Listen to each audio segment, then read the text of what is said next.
Welcome to இனிஸ் temptation. நான் இனியா இஸ்ரேல்லேருந்து. இன்னைக்கு video ரொம்பவே ஸ்பெஷலான ஒரு வீடியோங்க. For the first time in Tamil YouTube history நாங்கள் தான் இந்த இடத்த உங்களுக்கு காட்டுறோன்றதுல கண்டிப்பாக பெருமைப்படுறோம். இன்னும் யாரும் காட்டாத பல இடங்களை நாங்கள் காட்டணுன்ற நம்பிக்கையோட, எங்களுக்கு சப்போர்ட் பண்ணுவீங்கன்ற நம்பிக்கையோட வீடியோக்குள்ளே போகலாம்.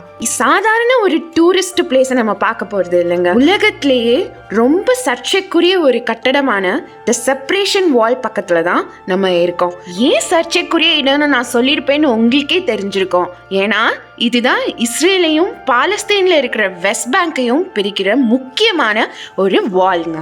இந்த வால் மட்டுமே 700 கிலோமீட்டர் நீளம் கொண்டதா இருக்குதுங்க. அது முழு இடத்துலையும் இந்த மாதிரியான சுவர் இருக்குமான்னு கேட்டா கிடையாது. பல இடத்துல இது கம்பி வேலியா தான் இருக்குது. பெத்லஹேம் போன்ற முக்கியமான இடங்கள்ல மட்டும்தான் இந்த மாதிரி சுவர் 8 மீட்டர், அதாவது 26 அடி உயரமுள்ள கான்கிரீட் சுவராக இருக்குது. இஸ்ரேல் இந்த வாலை எப்படி குறிக்கிறாங்கன்னா ஒரு செக்யூரிட்டி பேரியர் அப்படின்னு சொல்றாங்க. அகெயின்ஸ்ட் டெரரிசமா இருக்கட்டும், பாதுகாப்புக்காக கட்டப்பட்ட ஒரு வால் அப்படின்னு சொல்றாங்க. அதே சமயத்துல பாலஸ்தீன் எப்படி சொல்றாங்கன்னா ரேஷியல் செக்ரிகேஷன் வால் அப்படின்னு சொல்றாங்க. அதாவது இன வேறுபாடை காட்டுறதுக்காக தான் இவங்க கட்டினாங்க அப்படின்னு சொல்லுது. இது மக்களோட வாழ்க்கைய, அவங்க நிலத்தை, ஏன் அவங்க குடும்பங்களை கூட ரெண்டா பிரிச்சிருக்குன்னு கூட சொல்லலாம். இதுல என்ன பெருசா பேசுறதுக்கு இருக்கு? இதுவும் ஒரு சுவர் தானே அப்படின்னு நினைச்சீங்கன்னா அதுதான் கிடையாது. இந்த சுவர் வெறும் சிமெண்ட் கட்டடம் மட்டும் இல்லைங்க. இது இப்போ உலகின் மிகப்பெரிய ஓபன் ஆர்ட் கேலரியா மாறி இருக்கு. உலக புகழ் பெற்ற ஓவியர் பான்ஸ்கி அப்படின்றவரு இங்க வந்து வரைஞ்ச ஓவியங்கள் தான் இந்த சுவரை உலகம் முழுக்க கவனிக்க வச்சிருக்கு. இந்த சுவர்ல இருக்க ஓவியங்கள் எல்லாம் பாலஸ்தீன் மக்கள் படுற கஷ்டங்கள் மற்றும் அவங்களுடைய கருத்துக்கள், உலகத்துக்கு அவங்க என்ன எடுத்துரைக்கணும்னு நினைக்கிறாங்க அதை தான் இங்க ஓவியங்களா வரைஞ்சு வச்சிருக்கதா. அதனாலதான் இந்த ஓவியங்களுக்கு அவ்வளவு மதிப்பு தரதாகவும் செய்திகள் இருக்கு. ஒவ்வொரு வாக்கியத்துக்கும் ஒவ்வொரு ஓவியத்துக்குமே தனித்தனி விளக்கங்கள் இருக்கு. உதாரணமா பார்த்தா இங்க எழுதியிருக்காங்கல்ல, மேக் ஹம்மஸ் நாட் வால்ஸ். அதுக்கு எந்த சண்டையும் வேண்டாம், ஒன்னா உட்காந்து சாப்பிடலாம் அப்படின்ற ஒற்றுமையை குறிக்கிறதுக்கான மெசேஜா அது இருக்கு. நீங்க இப்ப பார்த்துட்டு இருக்கிறவங்களோட இமேஜ் ஒரு பாலஸ்தீனியன் ஆக்டிவிஸ்ட் அஹெத் தமீமியோடது. இவங்களை இஸ்ரேல் அக்டோபர் 7 அன்னைக்கு அரெஸ்ட் பண்ணிட்டாங்க. அதுக்கப்புறம் இப்போ நடந்த ஹாஸ்டேஜஸ் ஃப்ரீ அக்ரிமெண்ட் படி இவங்களை ரிலீஸ் பண்ணியிருக்காங்க. ஆல்சோ இந்த வால்ல பாலஸ்தீன் போராட்டம் மட்டும் இல்லாம உலகத்துல நடக்கிற மற்ற அநீதிகளுக்கு குரல் கொடுக்கிற மாதிரியும் ஓவியங்கள் இருக்கு. நீங்க இப்ப என்ன பார்த்து ஷாக் ஆகுறீங்கன்னு எனக்கு தெரியும். எல்லா இடத்துலயும் காஷ்மீர்னு எழுதி இருக்கு இல்லையா? பாலஸ்தீனுக்கு ஆதரவா இருக்கிறவங்க இந்த வாலை விசிட் பண்ணும்போது அவங்க கருத்துக்களையும் அவங்க எங்க இருந்து வராங்கன்றதையும் எழுதி வச்சுட்டு போறாங்க. முக்கியமா இந்த சுவர் வந்ததுக்கு அப்புறம் பாலஸ்தீன் மக்களால அவங்களோட வேலைகளுக்கு போக முடியலன்ற ஒரு குற்றச்சாட்டும் இருக்கு. ஏன்னா பார்டர்னா இங்க செக் பாயிண்ட்ஸ் நிறைய இருக்கும். இந்த செக் பாயிண்ட்ஸ் எல்லாம் தாண்டி ஒரு வழியா போறதுக்குள்ள பல மணி நேரம் காத்திருக்க வேண்டியதாகவும் இருக்கு. அதனால அவங்களுக்கு டெய்லி லைஃப் வந்து ரொம்பவே ஸ்ட்ரகிளா போயிட்டு இருக்குன்னு கூட சொல்லலாம். நான் இந்த வாலுக்கு போய் நடக்கிறதுக்கு முன்னாடி இந்த வாலில் என்ன இருக்க போகுது, எதுக்கு இதை போய் பார்க்கணும் அப்படின்னு சொல்லி தான் நினச்சிட்டு இருந்தேன். ஆனால் அங்கே போய் பார்த்தா தான் தெரியுது, அவன் வழி அவனுக்குன்ற மாதிரி ஒரு இஷ்யூவை கோத்ரூ பண்ணியிருந்தா தான், அதில் வாழ்ந்துருந்தா மட்டும்தான் அதோட வழி நமக்கு உணர முடியும். நாங்கள் அங்கேருந்து புரிஞ்சுக்கிட்டது, மக்கள்கிட்ட பேசி தெரிஞ்சுக்கிட்டது என்னென்னா, அங்கே வேலை வாய்ப்புகள் நீங்கள் என்னதான் டிகிரி வச்சுருந்தாலுமே ரொம்ப கஷ்டமாக இருக்குன்றதாகவும், கவர்மெண்ட் சரியாக மக்களை வழி நடத்தலைன்றதாகவும், ஒரு நாளே அவங்களுக்கு ஒரு வருடம் மாதிரி போறதாகவும் சொல்றாங்க. அவங்க ஒரு வேளை சாப்பாட்டுக்கு எவ்வளோ கஷ்டப்படுறாங்கன்றத நம்ம கண்ணால பார்க்க முடிஞ்சது, உணர முடிஞ்சது. இதெல்லாம் எங்கள் டாக்ஸி டிரைவர் கிட்ட கேட்டு தெரிஞ்சுக்கிட்டோம். ஏதோ ஒரு 1-2 டூரிஸ்ட் மூலமாக தான் அவங்க வாழ்வாதாரத்தை ஓட்டுறாங்கன்றது நல்லாவே தெரிஞ்சது. அவரு என்ன வீடியோ எடுக்காதீங்க, நான் சொன்னதெல்லாம் தயவு செஞ்சு எங்கேயும் போட்டுறாதீங்க, என் உயிருக்கே ஆபத்துன்னு சொன்னதுனால அதை ரெஸ்பெக்ட் பண்ணி நாங்கள் அதை பண்ணலை. ஆல்சோ அவர் சொன்னார், அக்டோபர் 7 நிகழ்வுக்கு முன்னாடி பாலஸ்தீனியர்கள் இஸ்ரேலில் போய் வேலை பார்க்குறது ஒரு வழக்கமாக தான் இருந்திருக்கு.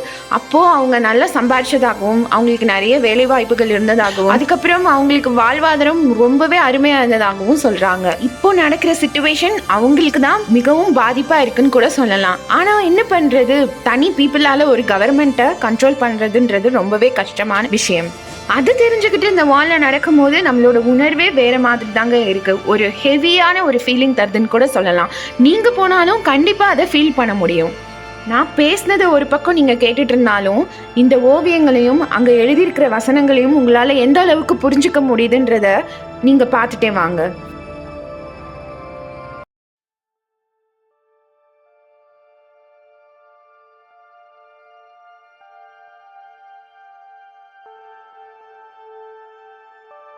இந்த டைமில் தான் நாங்கள் ஒரு இன்ட்ரெஸ்டிங்கான விஷயம் பார்த்தோம். இவங்க ஏதோ ஒரு ஊர்லேருந்து வந்திருக்காங்கங்க. இவங்க முன்னாடி இருந்த ஓவியங்களை அழிச்சிட்டு இவங்க ஒரு ஓவியம் வரைகிறாங்க. இவங்க மனசில் என்ன இருக்குது அப்படின்றத வரைகிறாங்க. ஸோ இது போல தான் யாராவது வந்தாங்கன்னா அங்கே இருக்கிற முந்தைய ஓவியங்களை வந்துட்டு க்ளீன் பண்ணிவிட்டு இவங்க ஒரு ஓவியம் வரைஞ்சிட்டு போகிறாங்க. இங்கே எழுதியிருக்கதை பார்த்தீங்களா? I went to Palestine and all I got was the stupid stencil. அதோட மீனிங் என்ன தெரியுமாங்க? இது ஒரு சர்க்காஸ்டிக் ஜோக்குங்க. என்னன்னா, பாலஸ்தீன் வந்துட்டு ஒரு நார்மலான டூரிஸ்ட் டெஸ்டினேஷன் கிடையாது. நீங்கள் எப்பயும் டூரிஸ்ட் டெஸ்டினேஷன் போனீங்கன்னா சொவீனியர்ஸ் வாங்குவீங்க, அந்த நாட்டுக்கு ஞாபகார்த்தமாக ஏதாவது ஒரு பொருள் வாங்கிட்டு போவீங்க, போஸ்ட் கார்ட்ஸ் அந்த மாதிரி. பட் பாலஸ்தீன் வரவங்களுக்கு இந்த ஸ்டென்சில், அதாவது இந்த கிராஃபிட்டி, எங்கே பார்த்தாலும் இந்த ஓவியங்கள் மட்டும்தான் கிடைக்கும் அப்படின்றத சொல்கிறாங்க. அப்படியே இந்த வாலை பார்த்துக்கிட்டே வந்ததில் one end of the road நம்ம வந்துட்டோங்க. இப்போ நீங்கள் அந்த கார்னரில் பார்க்குறீங்கல்ல, அதுதான் வந்துட்டு த எண்ட் ஆஃப் இந்த ரோடு. அதுக்கப்புறமும் இந்த வால் போய்கிட்டே தான் இருக்கும். ஏன்னா நான் முன்னாடியே சொன்ன மாதிரி இது எவ்வளோ தூரம் நீளம்னு உங்களுக்கு தெரியும். இந்த வாலுக்கு அந்த பக்கம் இஸ்ரேல், இந்த வாலுக்கு இந்த பக்கம் நம்ம இருக்கிறது பாலஸ்தீன்.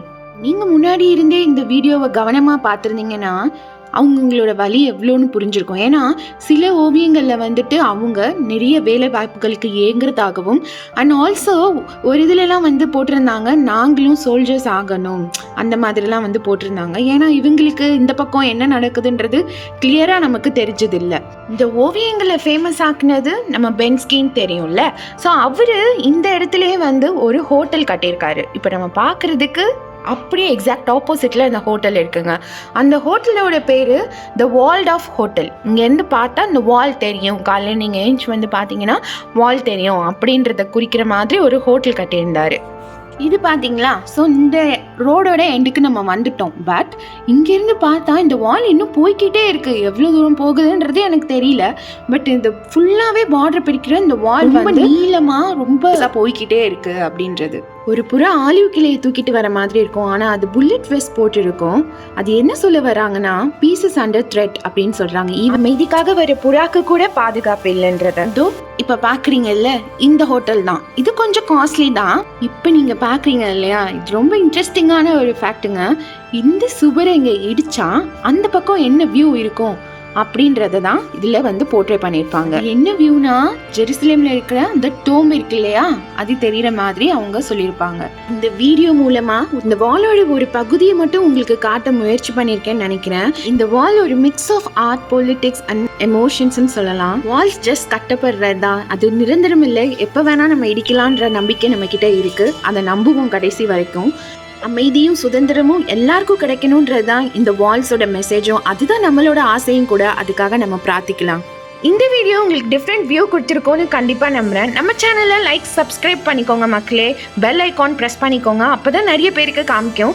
அன்டில் நெக்ஸ்ட் வீடியோ, பாய் மக்களே, டேக் கேர்.